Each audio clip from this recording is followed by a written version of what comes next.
नमस्कार। World news में आज मिडिल ईस्ट में जंग होगी या शांति कायम रहेगी, बहुत जल्द इसका जवाब मिल जाएगा। अमेरिकी राष्ट्रपति डोनाल्ड ट्रंप ने तो एक बड़ी डील की तरफ इशारा भी कर दिया है।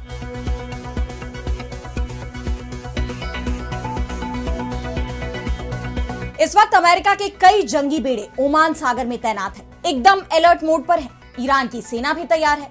उसका कहना है कि हमारी उंगलियां ट्रिगर पर हैं, पर पहला हमला ईरान नहीं करेगा। लेकिन अब जो खबरें आ रही हैं उससे साफ है कि शायद जंग की जरूरत भी ना पड़े, क्योंकि अमेरिका और ईरान दोनों ही बातचीत के लिए तैयार होते दिखाई दे रहे हैं। ये बातचीत अगले 4-5 दिनों में तुर्की में हो सकती है। तुर्की इसकी तैयारी कर रहा है। अमेरिका और ईरान दोनों से ही वो बात कर रहा है। ऐसे में उम्मीद जताई जा रही है कि अमेरिका और ईरान में होगी बड़ी डील, जिसका दावा डोनाल्ड ट्रंप कर रहे हैं। ईरान का रुख भी इसे लेकर नरम दिख रहा है। इसी पर हम करेंगे विस्तार से चर्चा, लेकिन आइए जरा उन खबरों को भी देख लें जिन पर आगे होगी बात। पाकिस्तान में बलूचिस्तान बना जंग का मैदान। बलूच और पाकिस्तानी सेना के बीच लड़ाई में 200 से ज्यादा की गई जान। टेंशन में अमेरिका और चीन। अमेरिकी राष्ट्रपति ट्रंप का एक और दावा हुआ फेल। रूस ने यूक्रेन पर दागे ड्रोन और मिसाइलें। ट्रंप ने किया था दोनों देशों के बीच एक सप्ताह के सीजफायर का दावा। अमेरिकी डॉलर को चीन देगा चुनौती। अपनी मुद्रा का रिजर्व बढ़ाने का किया ऐलान। डॉलर की जगह युआन में करेगा कारोबार। और चलते चलते में देखेंगे दुनिया में मिली सबसे पुरानी सुरंग इंसानों ने क्यों बनाई। वैज्ञानिकों ने बताई चौंकाने वाली बात। इन सभी खबरों पर हम विस्तार से करेंगे बात, लेकिन पहले एक नजर हेडलाइंस पर। पश्चिम एशिया में बढ़ा तनाव। दक्षिण लेबनान में इजरायल की बड़ी कार्रवाई। हमले में हिजबुल्लाह का इंजीनियरिंग प्रमुख अली अमीच ढेर।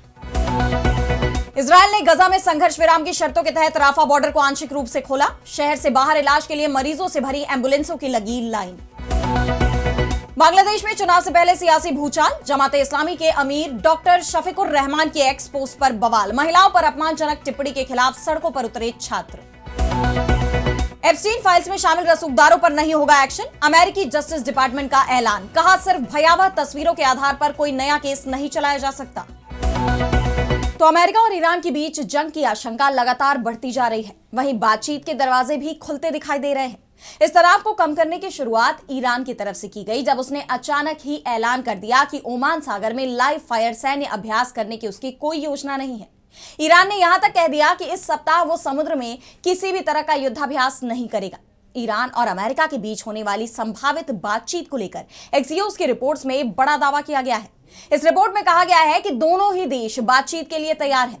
इस बातचीत में तुर्की, मिस्र और कतर की मध्यस्थ की भूमिका रहेगी और तुर्की में इस सप्ताह के अंत में बैठक की कोशिश हो रही है। इस बातचीत में अमेरिका की तरफ से स्टीव विटकॉफ और ईरान की तरफ से अब्बास अराक्ची हिस्सा ले सकते हैं। वैसे बातचीत को लेकर ईरान बेहद सतर्क भी दिख रहा है। अराक्ची का कहना है कि हम तनाव को कम करने के लिए बातचीत के लिए तैयार हैं, लेकिन अमेरिका पर हमें बहुत भरोसा नहीं है। अमेरिका अब ईरान के लिए एक भरोसेमंद बातचीत करने वाला साझेदार नहीं रहा। फिर भी ईरान अमेरिका के साथ न्यायपूर्ण और संतुलित समझौता करना चाहता है, खासकर परमाणु हथियारों के मुद्दे पर। ईरान युद्ध नहीं चाहता, लेकिन उसे गलत जानकारी और गलत आकलन के आधार पर किसी सैन्य कार्रवाई की चिंता है।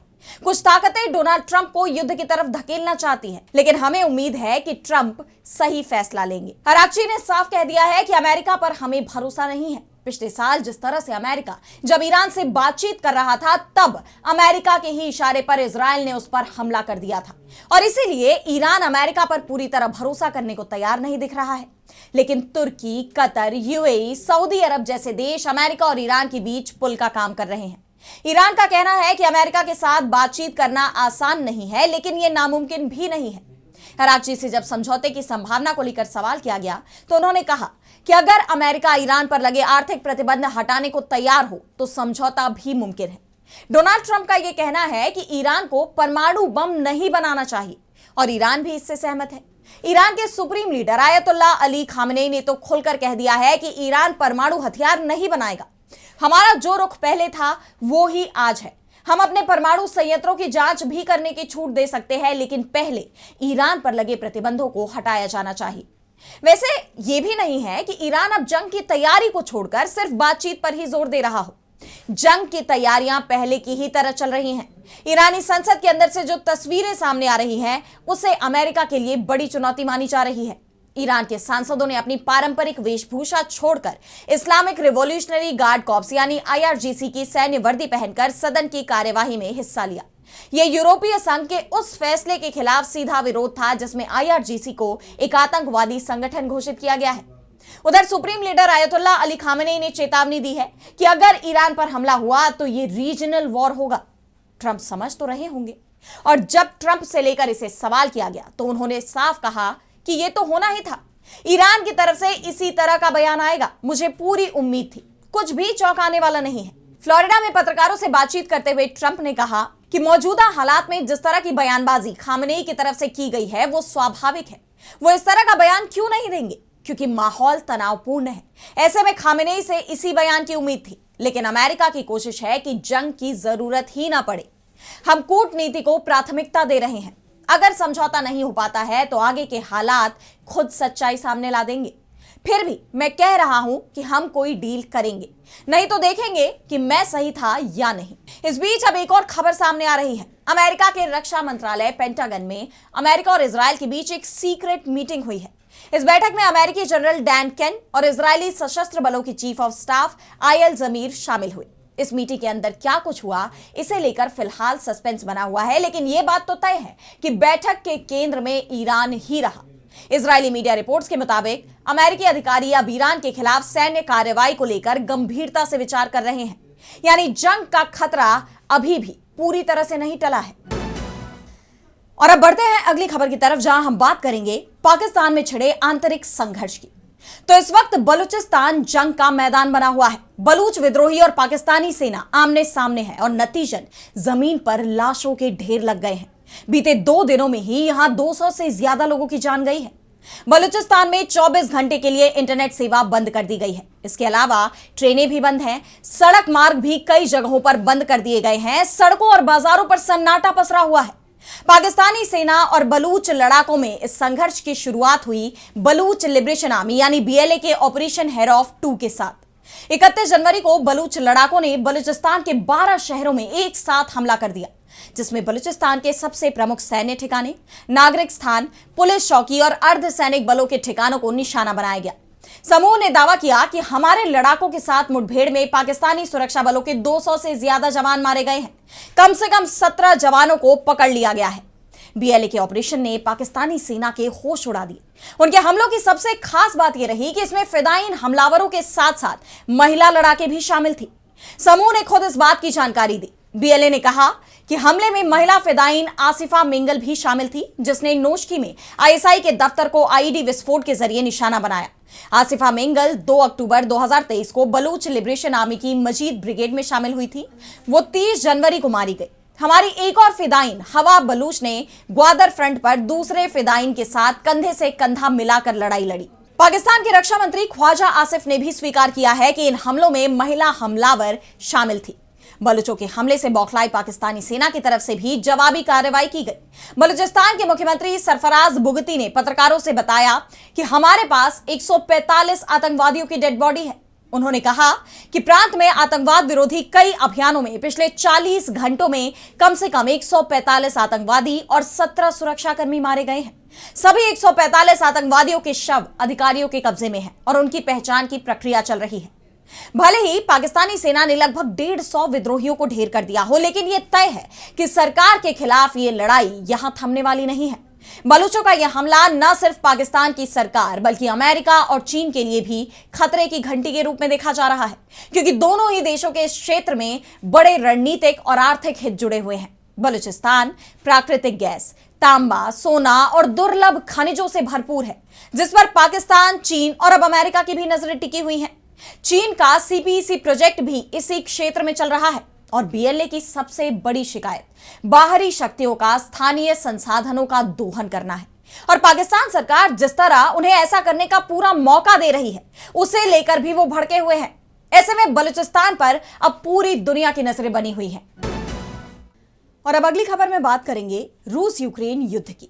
तो इस युद्ध को लेकर अमेरिकी राष्ट्रपति डोनाल्ड ट्रंप का दावा झूठा निकला।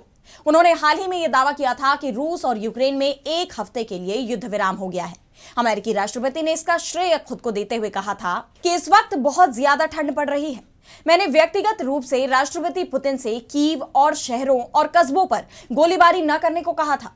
पुतिन इस रोक पर सहमत हो गए हैं। लेकिन अब जो खबर आ रही है उसके बाद न सिर्फ ट्रंप के इन दावों पर सवाल उठ रहे हैं, बल्कि ऐसा भी कहा जा रहा है कि रूस ने ट्रंप का मखौल उड़ाया है, क्योंकि यूक्रेन में भीषण ड्रोन हमला हुआ है जिसमें 15 लोगों के मारे जाने की खबर है, जबकि 7 लोग घायल बताए जा रहे हैं। इस हमले में यूक्रेनी शहर निप्रो की एक खदान कर्मियों से भरी बस और एक अस्पताल निशाने पर आए, जिसके बाद से यूक्रेन में अफरा तफरी का माहौल बना हुआ है। सवाल ये उठ रहे हैं कि आखिर ये कैसा युद्ध विराम है जिसका दावा ट्रंप कर रहे थे। और यही नहीं, रूस जिन ड्रोन से यूक्रेन पर हमला कर रहा है उसके लिए अमेरिकी राष्ट्रपति के करीबी और टेस्ला चीफ एलन मस्क की सैटेलाइट स्टारलिंक का इस्तेमाल किया जा रहा है। यह दावा खुद कीव ने किया है कि उसे इन ड्रोन्स पर स्टारलिंक टर्मिनल मिले हैं।